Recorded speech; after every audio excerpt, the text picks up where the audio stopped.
है कुछ ऐसा कि जैसे ये सब कुछ इससे पहले भी हो चुका है कहीं।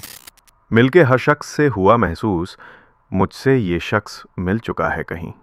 जॉन एलिया की ये पंक्तियां उस एहसास को बयान करती हैं जो कभी ना कभी हम सब ने महसूस किया है। वो पल जब किसी नई जगह, किसी नए व्यक्ति या किसी नए दृश्य को देखकर अचानक दिल कहता है, रुको, ये तो पहले भी हो चुका है।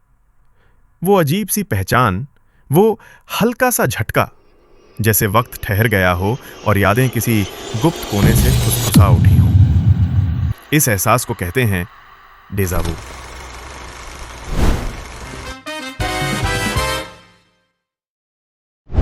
डेजा वू एक फ्रेंच शब्द जिसका अर्थ है ऑलरेडी सीन, यानी पहले देखा हुआ। कई सदियों से इंसान इस अनुभव को समझने की कोशिश करता आया है। कभी इसे आत्मा की स्मृति कहा गया, कभी पिछले जन्म की झलक। पर आधुनिक विज्ञान ने इसे एक नया अर्थ दिया, एक रहस्यमय लेकिन समझने योग्य मेमोरी ग्लिच। हमारा दिमाग एक जटिल मशीन है। ये हर सेकंड लाखों सूचनाएं लेता है, जो हम देखते हैं, सुनते हैं, छूते हैं या महसूस करते हैं। इन सूचनाओं को संभालने के लिए दिमाग दो मुख्य प्रणालियों पर निर्भर करता है, शॉर्ट टर्म मेमोरी और long term memory. Short term memory उस क्षण में हो रही घटनाओं को पकड़ती है, जैसे आप अभी ये वाक्य सुन रहे हैं। ये शॉर्ट टर्म मेमोरी में है। पर कुछ ही देर में अगर ये जानकारी महत्वपूर्ण लगती है तो दिमाग इसे लॉन्ग टर्म मेमोरी में भेज देता है, जहां यादें वर्षों तक रह सकती हैं। कभी कभी इन दोनों प्रणालियों के बीच सिर्फ कुछ मिलीसेकंड की देरी हो जाती है। दिमाग किसी नए दृश्य को गलती से पुरानी स्मृति वाले हिस्से में दर्ज कर देता है। जब वही दृश्य दोबारा दिखाई देता है तो दिमाग कहता है, यह तो पहले देखा हुआ है। यही है मेमोरी मिसमैच थियरी।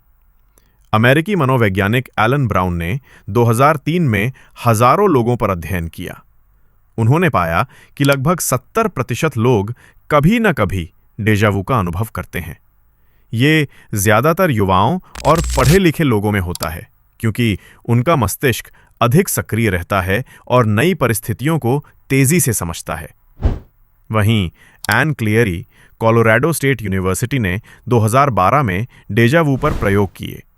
उन्होंने वर्चुअल रियलिटी में ऐसे नक्शे बनाए जिनमें कुछ पैटर्न पहले वाले नक्शों से मिलते थे।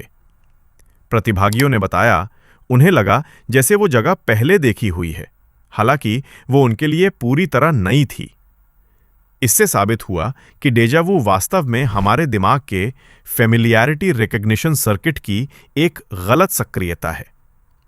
मस्तिष्क का ये सर्किट मुख्यतः टेम्पोरल लोब में होता है, वही हिस्सा जो यादों और पहचान की भावना को नियंत्रित करता है। जब इसमें हल्की सी इलेक्ट्रिकल एक्टिविटी बढ़ती है तो व्यक्ति को डेजा वू जैसा एहसास होता है।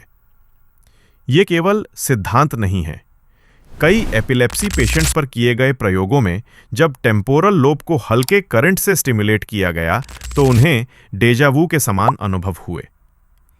Doctor Chris Moulin, university of Leeds ने कहा, deja vu is like your brain's memory check system failing for a moment.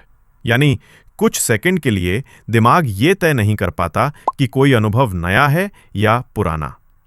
ये उतनी ही देर की गलती है जितनी पलक झपकने में लगती है, पर वो एक झलक हमारे लिए रहस्य बन जाती है।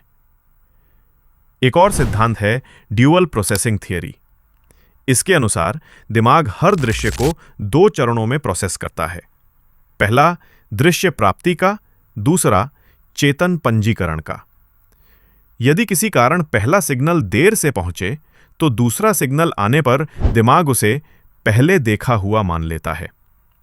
दोनों सिग्नल के बीच कुछ माइक्रोसेकंड का अंतर ही वो रहस्यमय पहले से जानी पहचान की भावना पैदा कर देता है। अब मनोविज्ञान की ओर बढ़ें। सिगमंड फ्रॉइड ने कहा था कि डेजा वू हमारे दबे हुए अवचेतन की गूंज है। जो घटनाएं हमने कभी महसूस की लेकिन भूल गए, वे अचानक किसी नए परिदृश्य से जुड़ जाती हैं। इसलिए कुछ चेहरे या जगहें अनजाने में भी पहचानी लगती हैं। आधुनिक तंत्रिका विज्ञान इस विचार को पूरी तरह नहीं मानता। पर यह मानता है कि सबकॉन्शियस एसोसिएशन डेजावू की तीव्रता को प्रभावित कर सकती है।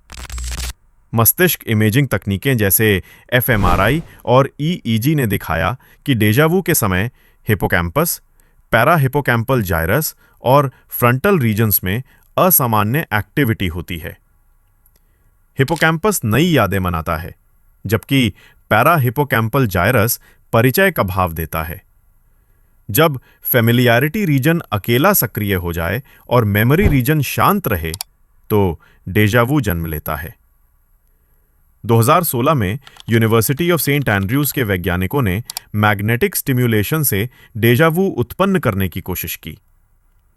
परिणामों ने दिखाया कि यह वास्तव में एक फॉल्स पॉजिटिव मेमोरी सिग्नल है, यानी दिमाग कभी-कभी पहले देखा का अलार्म बजा देता है, जबकि कोई पुरानी याद होती ही नहीं। पर सवाल यहां से गहराता है।